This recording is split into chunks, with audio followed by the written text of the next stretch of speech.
नारायणगाव येथील श्री प्रगती नागरी सहकारी पतसंस्थेच्या प्रथम वर्धापन दिनानिमित्त आज धर्मराज प्लाझा या ठिकाणी संस्थेच्या कार्यालयात सत्यनारायण पूजा, महाप्रसाद व मेळाव्याचे आयोजन करण्यात आले होते.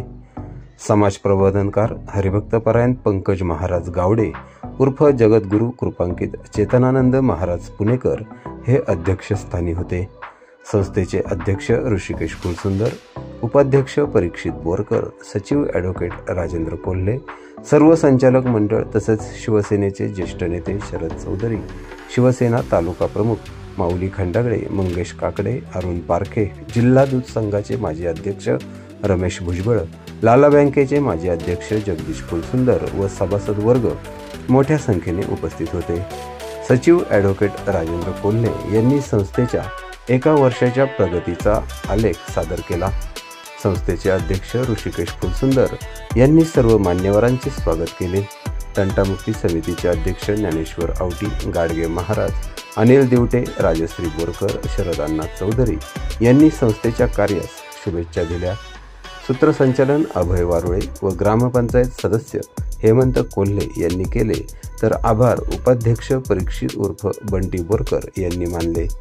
हरिभक्तपरायण पंकज महाराज गावडे यांनी संस्थेला चांगल्या पद्धतीने पुढे जाण्याकरिता आवश्यक असे सखोल मार्गदर्शन केले.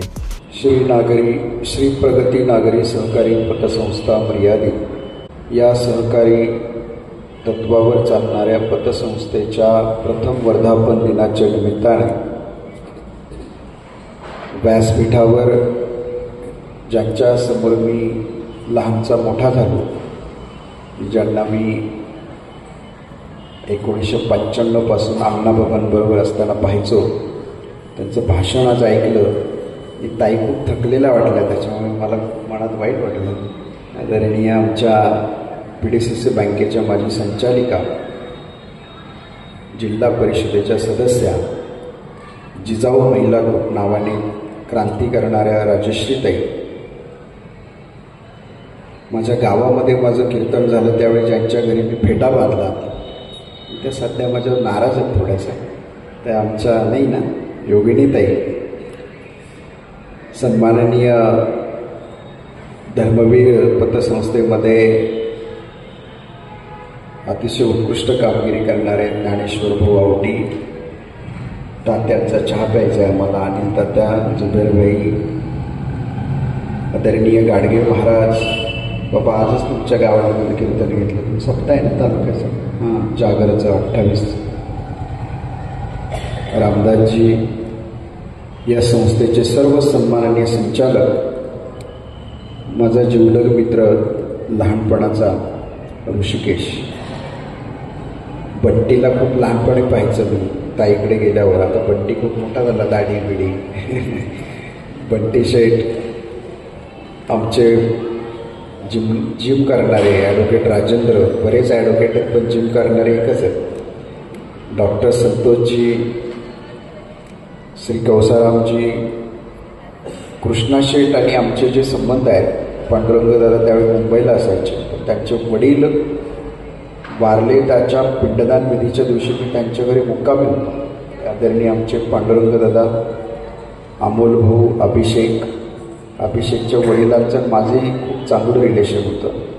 अभिषेक खूप लहान होता त्यावेळी, तो आता मोठा झाला आहे आणि जबाबदार झाला आहे, याचा आनंद आहे. मयूरराव आहे, सचिनजी आहेत, अविनाथजी आहेत, गोविंद आहेत, ॲडव्होकेट ज्योतिताई, श्री संतोषजी, शिवाजीराव बांगर, ज्ञानेश्वरजी, पल्लवीताई गाढवे, आपण सर्व सन्माननीय व्यासपीठावर उभा असणारे आणि समोर बसलेले. खरं तर आज मी येईल की नाही अशी शंकाच होती.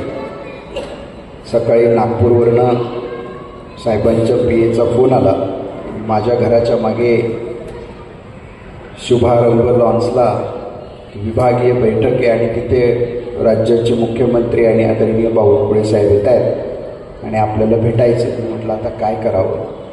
मी हळूच साहेबांना, जे आता मी ऑन कॅमेरा बोलतोय त्याच्यामुळे हा सुरण हा आहे, मी हळूच साहेबांना पत्रिका पाठवली माऊलीशी, आणि माझा लहानपणीचा मित्र आहे आणि त्याची श्री प्रगती नागरी पतसंस्थेचा वर्धापन दिन आहे, मला जायचं आहे, त्यामुळे आपण मुंबईमध्ये 15 तारखेला भेटूयात असा निरोप पाठवला. ओके मेसेज आला, माझी गाडी इकडे निघाली.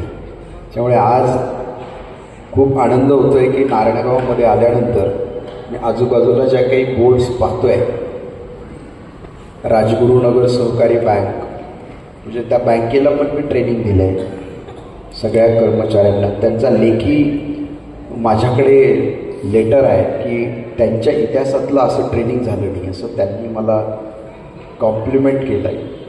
ते महात्मा फुले संस्था आहे, कुलस्वामी आहे. कुलस्वामीचा ज्यावेळी AGM होता आणि त्या AGMला देवेंद्रजी पहिल्यांदा मुख्यमंत्री झाले होते, त्या AGMचं स्टेज मॅनेजमेंटसुद्धा माझ्याकडे होतं आणि त्यांच्या स्टाफला मी लोणावळ्याला ट्रेनिंग पण दिलं आहे, सगळ्या स्टाफला कुलस्वामी संस्थेच्या.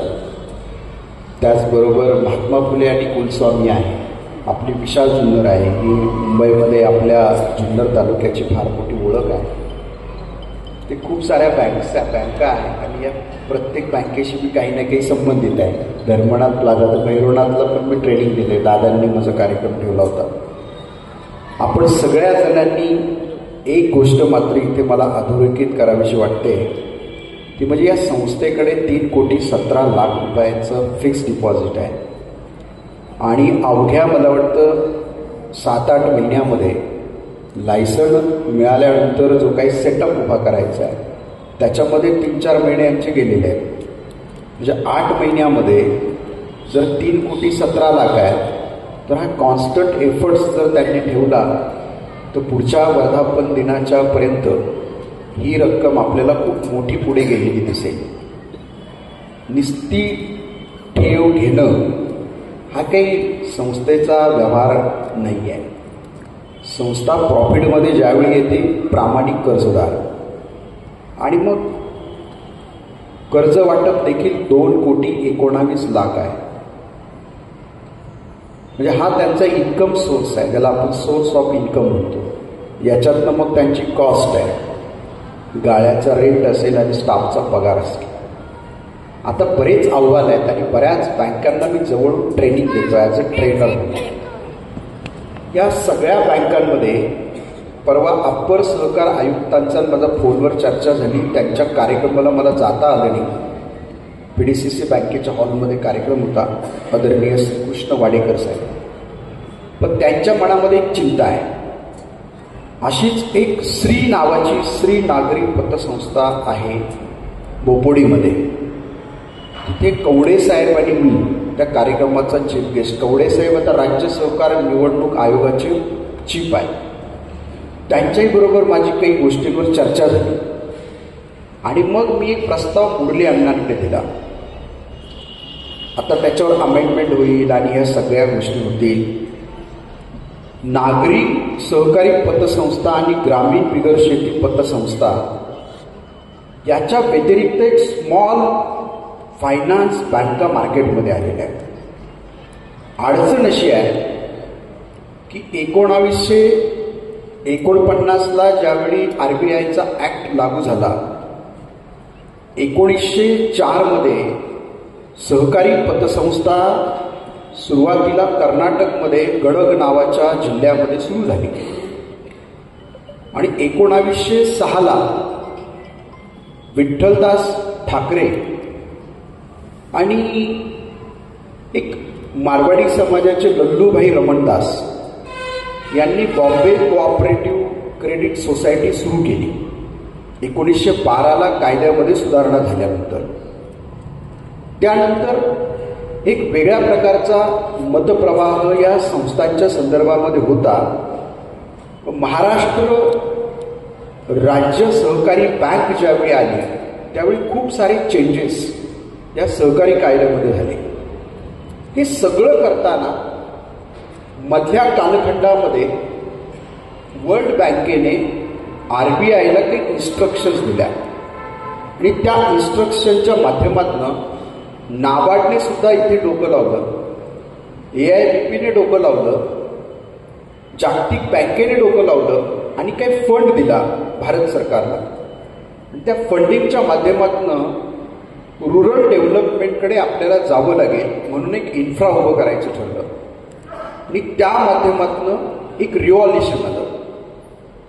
तुम्ही जर 17व्या शतकामध्ये 18व्या शतकामध्ये पाहिलं तरी सगळं ग्रीस आणि फ्रान्समध्ये सहकारी तत्वावर संस्था उभ्या राहिलेल्या होत्या. आपल्याकडे यायला त्याला 1902 झाला आणि त्याचा मोठ्या प्रमाणात प्रवाह स्वातंत्र्यपूर्व कालखंडाच्या अगोदरचा 10 वर्ष आणि स्वातंत्र्योत्तर कालखंडानंतर साधारणतः 20 वर्ष जावे लागले. इंदिरा गांधीजींनी RBIच्या माध्यमातून काही राष्ट्रीयकृत बँकेचं धोरण जाहीर केलं आणि त्यानंतर काही हर्डल्स निर्माण झाले. ते दूर करण्यासाठी असं काही एक सेक्टर पाहिजे होतं आणि त्या सेक्टरसाठी एक पॉलिसी पाहिजे होती आणि त्या पॉलिसीवर काम करणारी माणसं पाहिजे होती. आणि मग मी मगाशी जे म्हणालो, नाबार्ड आणि वर्ल्ड बँक यांची गाईडलाईन करून RBIने काही गाईडलाईन जारी केली. त्याच्यातनं काही बँका पुढे आल्या कोऑपरेटिव्ह सेक्टरमध्ये आणि काही सहकारी पतसंस्था पुढे आल्या. या सहकारी पतसंस्था पुढे आल्यानंतर बिगर शेती हा नावाचा प्रकार आला. आता बिगर शेती नावाचा प्रकार आला, पण सगळे सभासद तर शेतकरी आहेत आणि बिगर शेती पतसंस्थेच्याच नावाने त्या ठिकाणी काही प्रस्ताव तयार झाले. हे प्रस्ताव तयार झाले. तुम्ही जर सहकार्याची एक लायब्ररी आहे पुण्यामध्ये, त्या लायब्ररीमध्ये जाऊन तुम्ही जर त्याचा अभ्यास केला तर तुमच्या लक्षात येईल की कोणत्या चुकीमुळे कोणत्या कोणत्या कायद्यांचं वेगळ्या वेगळ्या पद्धतीचा परिणाम वेगवेगळ्या क्षेत्रांवर झाला आहे. कर्जदार शेतकरी आहे, पण त्याला त्यावेळी शेतीवर कर्ज मिळत नव्हतं. आज विशाल जुन्नरमध्ये तुम्ही गेलात किंवा महात्मा फुलेमध्ये गेलात किंवा कुलस्वामीमध्ये गेलात तर शेती तारण ठेवून तुम्हाला कर्ज मिळत नाही. आता आमच्या शेतकऱ्याची अडचण अशी आहे की त्याच्याकडे तारण ठेवण्याशिवाय दुसरं काहीच नाही. ॲसेट काय त्याचे, घराचं व्हॅल्युएशन किती होतंय. मग या सगळ्या माध्यमातून मग पुढच्या कालखंडामध्ये पुढच्या टप्प्यामध्ये स्मॉल फायनान्स बँकांचं मार्केट तेजीत आलं. आणि आज अशी परिस्थिती आहे. मी परवा वसंतदादाच्या कार्यक्रमाला आलो होतो मौली शेख. त्यावेळी मी सांगितलं, माझा एक मित्र आहे, माझ्या समोर बसून एका मोठ्या कंपनीचा VP आहे तो, माझ्या समोर बसून 4,500 कोटीची डील करत होते आणि अवघ्या 2 तासामध्ये 4,500 कोटीची डील झाली. आणि हे सगळं आपल्या बँकेमध्ये या सगळ्या प्रोसेस करायला इतक्या अडचणी आहेत, इतके हर्डल्स आहेत का ते पार करता करता ग्राहक मेटाकुटीला आहे. आता मला सांगा, 4,500 कोटीचं फाईल जर 1 तासाभरामध्ये होत असेल तर त्या 4,500 कोटी हजाराच्या अगेन्स्ट त्या संस्थेला मिळणारं व्याज किती आहे याचा विचार तुम्ही केला. बरं, आता ऋषीभाऊंनी पतसंस्था काढली. ऋषीभाऊ वेगळं असं काय करणार आहे याच्याकडे माझं लक्ष आहे. युनिक आयडेंटिटी क्रिएट झाल्याशिवाय लोकांचं आपल्याकडे अट्रॅक्शन होतं कोणत्याही क्षेत्रामध्ये. म्हणजे अगदी तुम्ही राजकारणात असाल तरी युनिक आयडेंटिटी पाहिजे. आमच्या अध्यात्मात सुद्धा म्हणजे मी पहिल्याच कीर्तनाला माऊली शेठ होते, गुलाब शेठ होते, पवार साहेब होते, शरददादा होते. मी पहिल्याच कीर्तनात शपथ घेतली की ज्या गावात कीर्तन करेल त्या गावचं पाणी पिणार नाही, भुका नाही, हार नाही, मानधन नाही. मला कशासाठी अध्यात्मात जायचंय हे मला कळालेलं होतं आणि पहिल्याच कीर्तनात शपथ घेऊन पुढे गेलो. आज वेगळ्या प्रकारची आयडेंटिटी आहे. मार्केटमध्ये म्हणणार नाही, पण आध्यात्मिक परिवारामध्ये. आता तुम्हाला तर मार्केटमध्ये काम करायचं. मग आता इथे मगाशी रमेश म्हणाले प्रगती नाही, त्याच्यापुढे श्री पण आहे. त्यामुळे तुम्ही नेहमी म्हणताना श्री प्रगती असं म्हणा. श्री कुणाला इंडिकेट करतो? आपण श्री लावतो ना आपल्या नावापुढे प्रत्येक जण. श्री हे लक्ष्मीचं प्रतीक आहे. म्हणजे जिथे लक्ष्मी आहे तिथे आपण पुढे श्री लावतो. लक्षात ठेवा. आपण गेल्यानंतर श्री लावतो का? नाही लावतो. त्यावेळी लक्ष्मी जाते आपल्याकडे. म्हणून प्रगतीच्या पुढे श्री आहे, म्हणजे लक्ष्मी आहे, प्रगती आहे. आता ह्या प्रगतीमध्ये आपल्याला काहीतरी टार्गेट घेऊन पुढे गेलं पाहिजे. मला शंका आल्यानंतर की सगळं जे कॉस्ट कटिंगवर काम करतंय हा एवढा मोठा भव्य दिव्य कार्यक्रम ठेवलाय, एवढ्या खुर्च्या, एवढं कार्पेट, लाइटिंग, जेवण, एवढा सगळा खर्च. मी म्हटलं हा कोणत्या प्रॉफिटमधनं खर्च बुक करणार आहे, ठीक आहे. आता हा कुठे एक्सपेन्स बुक कुठे करणार इथे माझं लक्ष होतं, कारण मी कॉर्पोरेट मधला आहे. I am also corporate trainer. So ही कुठे बुक करतील एक्सपेन्स. मग मी विचारल्यानंतर मला खूप सुखद धक्का बसला की हे सगळे असणारे बोर्ड ऑफ डिरेक्टर जे आहेत या प्रथम वर्धापन दिनानिमित्त इथे प्रत्येक फुलाचा आणि फुलाच्या पाकळीचा तर या सगळ्या असणाऱ्या व्यवस्थेचा आजचा खर्च हा संस्थेतून नाही यांच्या खिशातून करतात, याचा मला आनंद आहे. म्हणजे पुढच्या वर्षी अहवाल येईल, त्या अहवालामध्ये तुम्हाला ते दिसेल की हा एक्सपेन्स बुक झालेला नाही. आणि मला वाटतं इथे खऱ्या अर्थानं तुमची श्री प्रगती चालू झाली याचा माझ्या मनामध्ये मोठा विश्वास आहे. आपण सगळे सभासद इथे 2668 सभासद झालेलो आहोत. आणि आपले जे डायरेक्टर आहेत, आता आपल्याला एक विजन घेऊन काम करावं लागेल. स्पर्धा खूप आहे. किती स्पर्धा आहे? एकूण महाराष्ट्राचा आपण जर सहकारी संस्थेमधला असणारा फायनान्शियल शेअर्स पाहिला तर त्या फायनान्शियल शेअर्समध्ये काही सेक्टर येतात.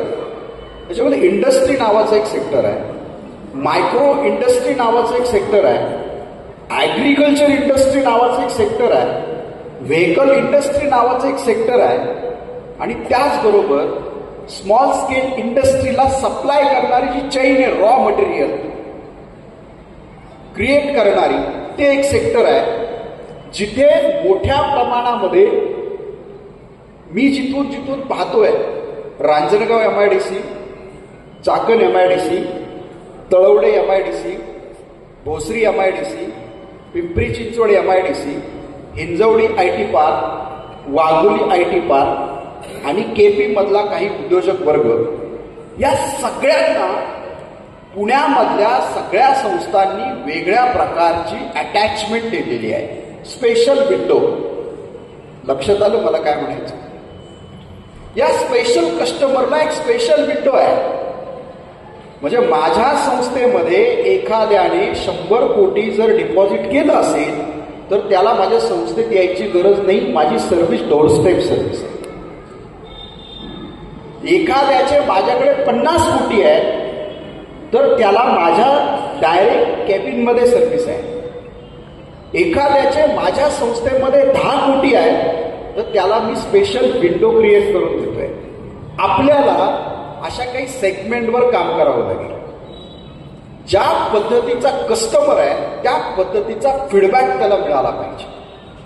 मग कुठला कस्टमर आहे म्हणजे मी म्हणणार नाही की रस्त्यावर चहाचा व्यवसाय करणाऱ्याला तुम्ही रिस्पेक्ट करू नका, पण एक पॉलिसी आपण ठेवली पाहिजे.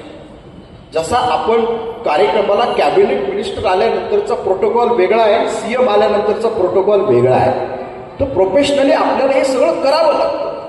वाटताना आपल्याला ते चुकीचं वाटतं, पण कॉर्पोरेट इंडस्ट्रीमध्ये या सगळ्या गोष्टी चालतात. ज्या मी डोळ्याने पाहतो, 1000 कोटीची डील माझ्या समोर झालेला मी पाहतो, त्यावेळी कळतं आपल्याला आपली आयडेंटिटी क्रिएट करताना या सगळ्या असणाऱ्या संचालकांची फार मोठी जबाबदारी आहे. पहिली जबाबदारी काय आहे की प्रत्येक संचालक तुम्ही वेगवेगळ्या विभागातला घेतलाय आणि वेगवेगळ्या क्षेत्रातला घेतलेला आहे. विभाग इन द सेन्स मी भौगोलिकदृष्ट्या बोलतोय आणि क्षेत्र म्हणजे व्यावसायिकदृष्ट्या घेतो. तर प्रत्येक संचालकाने टार्गेट घेतलं पाहिजे. पुढच्या मासिक मिटिंगला जात असताना माझ्याकडे किमान 50 लाखाचं डिपॉझिट असेल, माझ्याकडे किमान 50 सभासद असतील आणि माझ्याकडे किमान चांगले 5 कर्जदार असतील. प्रत्येक मासिक मिटिंग ही माझ्या टार्गेटवर अवलंबून असेल. हे प्रत्येक डायरेक्टरने घेतलं तर मला वाटतं इतकं काही अवघड काम नाही आहे. आत्ताच्या काही संस्था आहेत, चेअरमन, व्हाईस चेअरमन, सेक्रेटरी चालवतात, डायरेक्टर AGM शिवाय दिसत पण नाही, मस्टरवर सह्या करतात. तर तुमचं तसं नाही आहे. तुम्ही आता चंग बांधला पाहिजे. नारायणगाव आणि परिसराची आपल्याला परवानगी मिळाली आहे. सकाळी सकाळी सगळ्या डायरेक्टरनी एक दिवस माऊली शेठ खंडागळेंना जाऊन गाठायचं गावामध्ये. माऊली शेठकडनं सगळा डेटा घ्यायचा, माऊली शेठचा सत्कार करायचा, आपला एकदम प्रेझेंटेशन प्रॉपर करायचं, आमची संस्था काय वेगळं देऊ शकते हे सांगायचं, आमच्याकडे युनिक आयडिया काय आहे हे सांगायचं, आणि माऊली शेठला सांगायचं की मांजरवाडीमध्ये परदेशात राहणारे, मांजरवाडीमध्ये पुण्यात राहणारे आणि मांजरवाडीमध्ये मुंबईमध्ये राहणारे ज्यांचा income about 20 lakh to 1 CR आहे अॅन्युअल, त्यांचा आम्हाला फक्त नावांचा डेटा द्या आणि फक्त एवढंच सांगा की श्री प्रगती नागरी पतसंस्था खूप चांगली काम करते, त्यांचा तुम्हाला फोन येईल. तुम्हाला फक्त त्या लोकांपर्यंत पोहोचायचं आहे. माऊली शेठ कधी आले तर माऊली शेठला स्पेशल सर्व्हिस द्यायची. Special service in the sense Mauli आलेत, केबिनमध्ये बसलेत, बाकीचा प्रोटोकॉल तुम्ही सगळा करायचा. असे माऊली शेठ आपल्या तालुक्यात किती आहेत याच्यावर तुम्हाला काम करायचं. दुसरं, नारायणगावमध्ये मर्चंट आहे आणि याच्यामध्ये पण प्रकार आहे. रस्त्यावर व्यवसाय करणार आहे, हातगाडीवर व्यवसाय करणार आहे, गाळ्यामध्ये व्यवसाय करणार आहे आणि मॉलमध्ये व्यवसाय करणार आहे. या प्रत्येकाला तुम्ही वेगळं काय देऊ शकता, काय आहे का तुमच्याकडं असं, ते तुम्ही त्याला सांगा. या संस्थेमध्ये तुमचा पैसा किती सुरक्षित आहे आणि तुम्हाला लागल्यानंतर आम्ही काय देऊ शकतो हे आपल्याला पुढे जाऊन सांगावं लागेल. त्याचबरोबर एक extra commitment out of the box तुम्हाला जाऊन द्यावी लागेल. तुम्हाला जर तुमच्या प्रोजेक्टसाठी काही फायलिंग करायची असेल तर त्याचं सगळं कन्सल्टिंग श्री प्रगती नागरी सहकारी पतसंस्था करेल. तुमचा व्यवसाय डेव्हलप करायचा आहे, तुमचं ब्रँडिंग करायचं आहे, तुम्हाला मोठ्या बँकेमध्ये लोन घ्यायचं आहे, तुमचं सगळं फायलिंग आणि सगळं कन्सल्टिंग आणि काउन्सिलिंग सगळं श्री प्रगती नागरी पतसंस्था करेल. याच्यासाठी तुम्हाला एक PRO नेमायचा आहे, पब्लिक रिलेशन ऑफिसर, आणि तो मल्टी डायमेन्शन पाहिजे. रोज त्याचं ट्रेनिंग आणि रोज त्याला फाईल कशी करायची, त्याला GST बसलं तर टॅक्स स्लॅबपर्यंत सगळं माहिती पाहिजे, त्याला सगळे ऑफिसर्स माहिती पाहिजे, त्याला बोलायचं कसं नॉलेज पाहिजे, त्याला फायनान्शियल डॉक्युमेंट्स प्रॉपर करायचं नॉलेज पाहिजे. तुम्ही जर मोठ्या कस्टमरला अशा पद्धतीची सर्व्हिस प्रोव्हाइड केली तर त्याचे जे CA आहेत ते तुमच्या टचमध्ये येतील. लक्षात ठेवा, ही एक चैन आहे, मार्केट आहे. त्याचे CA तुमच्या टचमध्ये आले, CA आला म्हणजे तुमच्याकडे सगळा कस्टमर डाटा आला. तो CA सांगणार माझ्या कस्टमरला सगळी सर्व्हिस डोर स्टेप सर्व्हिस मिळाली अशा पद्धतीची. तुम्ही एक काम करा, तुमचं एक अकाउंट तिथे उघडा, मोठा प्रोजेक्ट तुम्हाला ते देतील. आता मला सांगा, आउट ऑफ द बॉक्स जाऊन आपण हे असं करणार आहोत का? दुसरं, हे जे 2668 सभासद आहेत, या 2668 सभासदांना आपल्याला काही फिल्टर लावता येईल का? फिल्टर म्हणजे काय की या 2668 सभासदांमधले व्यवसाय किती आहेत किंवा यांची मुलं कोणती व्यावसायिक आहे त्याचं सेगमेंट करा. गॅरेजवाला कोण आहे, चहावाला कोण आहे, वडापाववाला कोण आहे, कपड्याचा व्यापारी कोण आहे, भांड्याचा व्यापारी कोण आहे, धान्याचा व्यापारी कोण आहे, प्रोसेस फूडवाला कोण आहे, गोल्डचा कोण आहे, रिअल इस्टेटचा कोण आहे, याचे फिल्टर लावा या 2668 मध्ये. आणि त्या लोकांना काय लागतंय ते सोल्युशन तुम्ही द्यायचा प्रयत्न करा. आत्ताच्या जगामध्ये ऑफिस टाकलं, ठेवी आल्या, कर्ज वाटलं म्हणून आपली संस्था मोठी होईल, बिलकुल नाही. आत्ताच्या जगामध्ये तुम्ही सर्व्हिस इंडस्ट्रीमध्ये काम करता हे लक्षात ठेवलं पाहिजे आणि out of the box thinking केलं पाहिजे. अशा माझ्याकडे 100 प्रकारच्या वेगवेगळ्या आयडियाज आहेत. तुम्ही कधी पुण्याला आला, आता या सगळ्यांना सांगण्यात काही उपयोग नाही, हे म्हणतील हे काय आमचं ट्रेनिंग चालू आहे का? पण जनसेवा बँक नावाची स्वातंत्र्यपूर्व काळातली बँक आहे. डॉक्टर हिरेमठचे COEPला डायरेक्टर आहे, नॅशनल अवॉर्ड विनर आहे, ते त्याचे चेअरमन आहे. तुम्ही हडपसरला कधी गेला तर मी दिलेलं स्पीच आणि मी दिलेलं ट्रेनिंग त्यातला रोजचा काही भाग तिथे ऐकवला जातो. 1 एप्रिलला या वर्षाचं ध्येय काय, त्यांचं कमिटमेंट चालू होतं 1 एप्रिलला. त्यांचा अहवाल 31 मार्चला रेडी असतो. जनसंघाची प्रेरणा आहे आणि जुन्नर तालुक्यातला एका पिंपळगाव मधला साधा पोरगा त्यांना ट्रेनिंग देतोय आणि 10,000 कोटीचं टार्गेट कसं कंप्लीट करू शकतात अशा 1.5 तास मी मयूर कॉलनीमध्ये लेक्चर घेत होतो. ते उभा राहून 10 मिनिटं टाळ्या वाजवत होते. ते म्हणत होते आमचं अर्ध काम इथेच कंप्लीट झालं. तर आपल्याकडे अशा खूप साऱ्या गोष्टी आहेत. ऋषी, तुम्हाला आउट ऑफ द बॉक्स जाऊन काम करावं लागेल. आता इथे तुम्हाला सगळेच मदत करायला आहेत, खासदार आहेत, आमदार आहेत, माऊली शेठ आहेत, सगळेच आहेत. पण तुम्ही याच्या बाहेर आला, तुम्हाला चाकणला यायचंय, तुम्हाला पिंपरी चिंचवडमध्ये यायचंय, तुम्हाला पुण्याला यायचंय, तुम्हाला रांजणगावला जायचंय, मी तिथे आहे. तुमच्या ह्या ज्या ठेवी आहेत 8 महिन्यात गोळा केलेल्या, तुम्ही तिथे ब्रँच काढा, 1 दिवसात एवढे ठेवी मी तुम्हाला देतो, एका दिवसात. फक्त तुमचा असणारा क्रायटेरिया तो फुलफिल करा. स्टाफला रोज ट्रेनिंग द्या. स्टाफने येताना इतकं पॉझिटिव्ह यायचं का जाईपर्यंत त्यांची एनर्जी ना रिफ्लेक्ट झाली पाहिजे चेहऱ्यावर. म्हणजे गेल्यानंतर ना तुमचा मॅनेजर आणि तुमचा ॲटिट्यूड इतका जबरदस्त पाहिजे, इतका पॉझिटिव्ह पाहिजे, इतकी एनर्जी पाहिजे की वेगळ्या लेवलची. नाही तर ते तोंड मारून बसल्यानंतर कस्टमरवर परिणाम होतो. सर्व्हिस उठून द्यायची. तिकडे जा, हे चुकलंय, हे फेकून द्या, अजिबात नाही. मी भरतो फॉर्म, मी भरते फॉर्म. दादा बसा, तब्येत कशी आहे, घाम का आला दादा, काही त्रास आहे का, असा आमचा एक चांगला डॉक्टर आहे, त्याच्याकडे ट्रीटमेंट घ्या. दादा संस्थेवर लक्ष राहू द्या. दादा दिवाळीच्या शुभेच्छा, ही दीपावली तुम्हाला चांगली जाऊ दे, तुम्हाला दीर्घ आयुष्य लावू द्या. काय बोलायचं हो, काय लागते लोकांना. इतकं सोपं काम आहे ना या इंडस्ट्रीमध्ये. आणि मी याच्याच बळावर सिंगापूर, इंडोनेशिया, वॉशिंग्टन DC अशा ठिकाणी जाऊन आलो. फक्त बोलणं, कम्युनिकेशन स्किल, नॉलेज अपग्रेड करणं आणि ते इम्प्लिमेंट करणं. त्याच्यामुळे आज श्री प्रगती नागरी सहकारी पतसंस्थेच्या सगळ्या बोर्ड ऑफ डिरेक्टरला माझी एक विनंती असेल, संस्थेमध्ये तुमचं व्हिजन पाहिजे की ह्या 12 महिन्यामध्ये इतके कोटी ठेवी आणि इतके कोटी कर्जदार. आता कर्जदार खूप मिळतील, पण प्रामाणिक कर्जदार मिळणं गरजेचं आहे, कारण पुढे NP आहे. त्याच्यामुळे आणि तुम्हाला करंट अकाउंट फॅसिलिटी आहे, त्याच्यावर जास्त फोकस करा. सेव्हिंगला पैसा द्यावा लागतो, करंटला द्यावा लागतो, तर तुमचा प्रॉफिट मार्जिन वाढतो. त्यामुळे अशा पद्धतीने तुम्ही एक व्हिजन घ्या, त्याला एक मिशनची जोड द्या आणि त्या मिशनमध्ये विथ फॅमिली तुम्ही इन्क्लूड पाहिजे. म्हणजे घरच्यांनी पण म्हटलं नाही पाहिजे इतका वेळ का देत आहे, नाही का माऊलीशी. मला माझी बायको बिलकुल म्हणतच नाही इतका वेळ का देत आहे. घरच्यांचं साथ पाहिजे. त्याच्यामुळे तुम्ही सगळ्यांनी एकत्र या. बोर्ड ऑफ डिरेक्टर मनापासून काम करते. मला मगाशी सांगितलं रोज 3 तास तुम्ही देताय. मी तर म्हणेल हा वटवृक्ष होईपर्यंत तुम्ही तुमचं जर या मुळाला तुमच्या जीवनातले काही अमूल्य क्षण असे सिंचन केले तर श्री प्रगती नागरी सहकारी पतसंस्था ही फक्त मोठी होणार नाही, ती आदर्श मार्गावर मोठी झाल्याशिवाय राहणार नाही. आणि ती आदर्श मार्गावर मोठी होण्यासाठी माझ्या मनापासून शुभेच्छा आहेत. या सगळ्या कार्यक्रमाच्या निमित्तानं मी तर विरोबाच्या कार्यक्रमाला येऊ शकलो नाही. त्याच्यामुळे आदरणीय बाळासाहेबजी पाटे यांचा मी इथे दिलगिरी व्यक्त करतो. त्यांची खूप इच्छा होती, पण माझी मुलगीचं त्या दिवशी फ्लाईट होतं लंडनला आणि मी आलो नाही. वसंतदादांच्या कार्यक्रमाला आलो, लाला बँकेच्याही कार्यक्रमाला येता आलं नाही. पण तुमच्या सगळ्या जुन्नर तालुक्याचा एक अभिमान म्हणून संपूर्ण राज्यामध्ये, राज्याच्या बाहेरही मी काम करत असतो. माझ्या पिंपळगावचे 20-25 लोक इथे आलेली आहेत. मी सगळ्यांना निमंत्रण देतो की 26/3/2026 हा मी माझ्या वैकुंठवासी परमपूज्य पुंडलिकांना नथुजी खांडगे बाबांच्या नावानं योगिनीताई मागच्या कीर्तना आल्या होत्या, तर त्याचा आपण 65 लाखाच्या प्रवेशद्वाराचं काम ऑलरेडी चालू केलं आहे.